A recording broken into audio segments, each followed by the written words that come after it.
L'actualité de ce samedi, c'est aussi ce policier. Ce policier, vous le savez, soupçonné du meurtre de sa compagne dans le 19e arrondissement de Paris. C'était il y a 8 jours exactement. Depuis, il est en fuite. Une semaine de cavale et sur les réseaux sociaux, le hashtag au nom d'Amanda, cette jeune artiste retrouvée étranglée, prend de plus en plus d'ampleur. Les proches de la jeune femme redoutent que les policiers ne mettent pas tout en œuvre pour retrouver leur collègue. Jules Boiteau.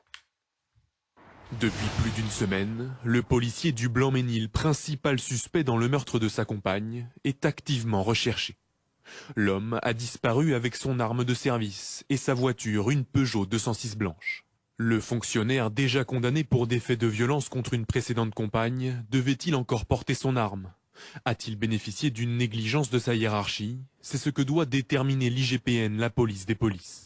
Il est marqué dans le code de déontologie de la police qu'un chef de service doit veiller à la sécurité de ses subordonnés et que donc s'il estime qu'un policier est fragile et sur la brèche, il peut demander à le désarmer et l'envoyer voir un médecin. Sa compagne, Amanda, 28 ans, a été retrouvée sans vie dans la salle de bain de leur studio du 19e arrondissement de Paris, tuée par étranglement.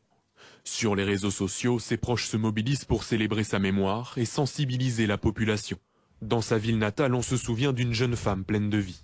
Une élève attentive, puis super agréable, ouais, très souriante. Toujours pimpante, toujours bien habillée, toujours éclatante, tout le temps en train de rigoler. Enfin voilà, c'est cette image que j'ai d'elle en fin de compte. Le parquet de Paris a ouvert une information judiciaire pour homicide volontaire par conjoint. Denis Jacob, bonjour, merci d'être avec nous. Vous êtes secrétaire général du syndicat Alternative Police. Vous entendez et vous voyez, j'imagine, sur les réseaux sociaux, les inquiétudes des proches d'Amanda qui disent « Est-ce que la police fait vraiment tout ?» Qu'est-ce que vous avez envie de leur répondre aujourd'hui sur les moyens engagés pour retrouver votre collègue?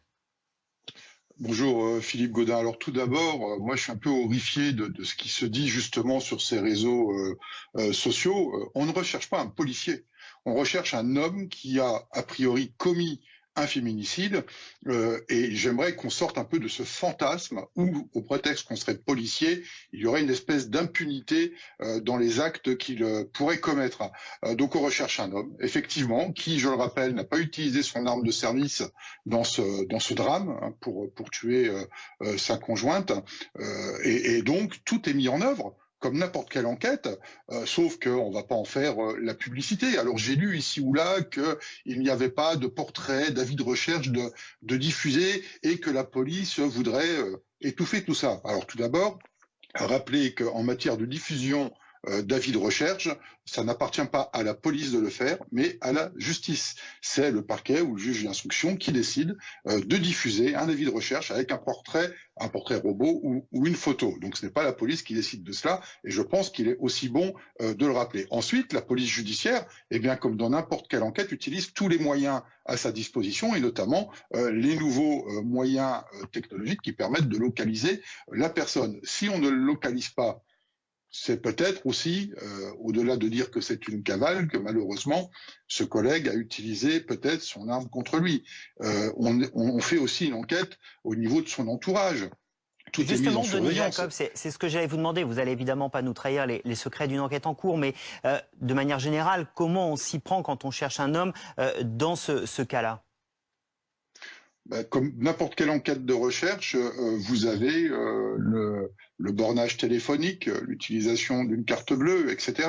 Mais je rappelle également qu'on a affaire à un policier de commissariat. Ce n'est pas quelqu'un qui travaille en police judiciaire, qui connaîtrait tous les rouages du système de surveillance et autres que nous utilisons dans la police nationale. Donc, relativisons entre le fait qu'il soit policier et le fait que ce soit un homme qui malheureusement, dans le cadre d'une affaire intrafamiliale, a malheureusement potentiellement, parce que je rappelle que pour le moment, il est suspecté, hein, on n'a pas, tant qu'on n'a pas établi clairement les faits, il est difficile de le dire, mais en tous les cas, a priori, qui aurait tué sa conjointe. Donc, un féminicide, malheureusement, comme d'autres, beaucoup d'autres qui ont eu lieu malheureusement dans notre pays. Et donc, tout est mis en œuvre par la police judiciaire, une fois de plus, pour le retrouver, procéder à son interpellation et établir le déroulé concret de ce drame. Vous évoquiez l'hypothèse qu'il ait fini par retourner l'arme contre lui après avoir fui cet appartement. Ça veut dire que vous allez chercher tous les points de chute potentiels où il pourrait être allé? Bien évidemment, parce qu'on ne peut pas occulter le fait que malheureusement, on est dans ce drame déjà avec la mort de sa conjointe, que lui se soit potentiellement suicidé. On ne le sait pas aujourd'hui. Il peut être en cavale, il peut être n'importe où.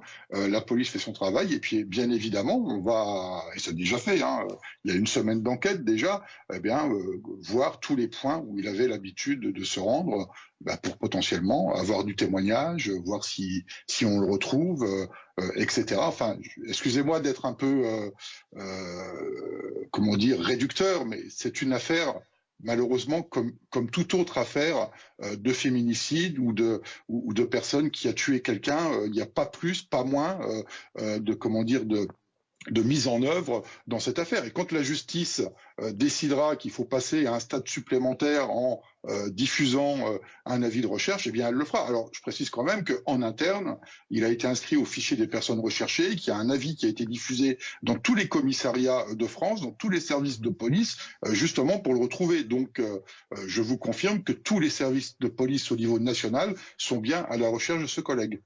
Merci beaucoup. Merci Denis Jacob d'avoir été avec nous Merci. ce matin pour répondre à toutes ces questions importantes évidemment dans cette affaire qu'on continue à suivre. Tout de suite.